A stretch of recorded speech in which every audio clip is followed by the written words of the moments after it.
اور رب کیا فرما رہا ہے؟ اے نبی ہم آپ کو اتنا دیں گے کہ آپ اپنے رب سے راضی ہو جائیں گے.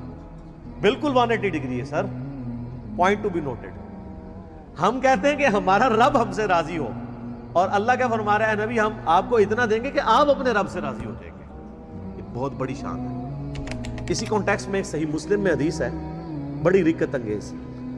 نبی صلی اللہ علیہ وآلہ وسلم ایک دن امت کے غم میں اتنا روئے کہ اللہ تعالیٰ نے حضرت جبرائیل کو بھیج دیا کہ پوچھو, حالانکہ اللہ کو تو پتا ہے.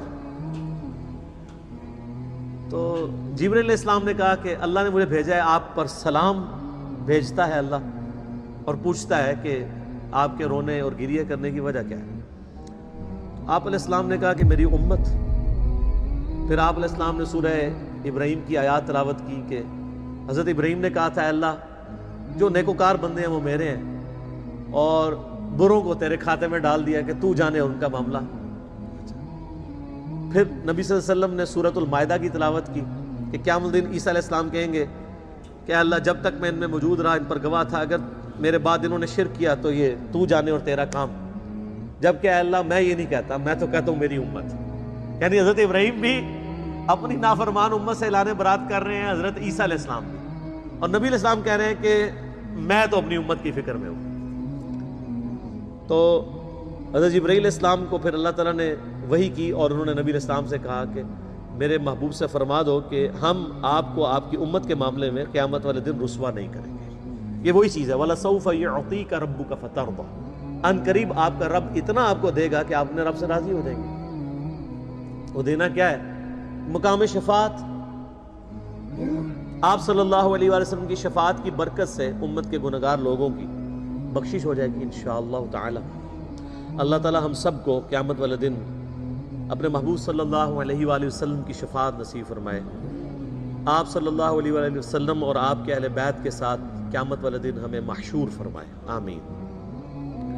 تو آپ کا رب ان قریب آپ کو اتنا دے گا کہ آپ اپنے رب سے راضی ہو جائیں گے.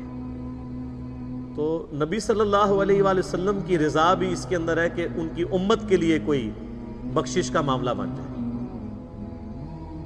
آپ صلی اللہ علیہ وآلہ وسلم کو امت کی اتنی ٹینشن ہے, اور ماشاءاللہ امت ٹینشن فری ہے.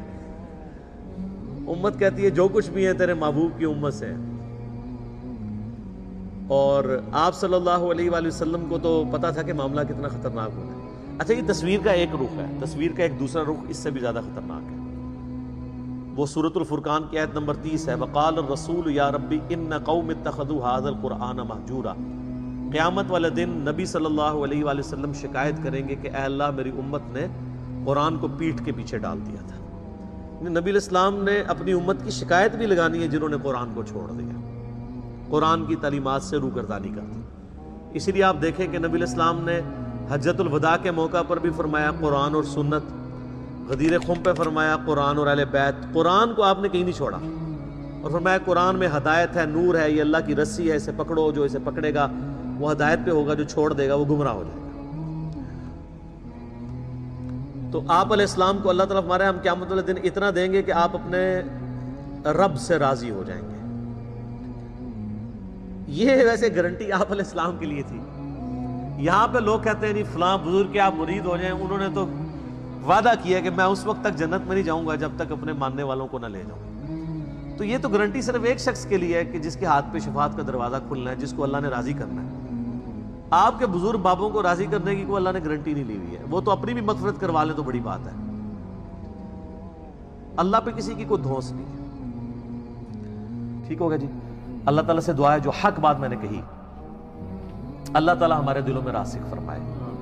اگر جذبات میں میرے منہ سے کوئی غلط بات نکل گئی اللہ تعالیٰ ہمارے دلوں سے ہی محو کر دے, ہمیں کتاب و سنت کی تعلیمات پر عمل کر کے دوسرے بھائیوں تک پہنچانے کی توفیق عطا فرمائے.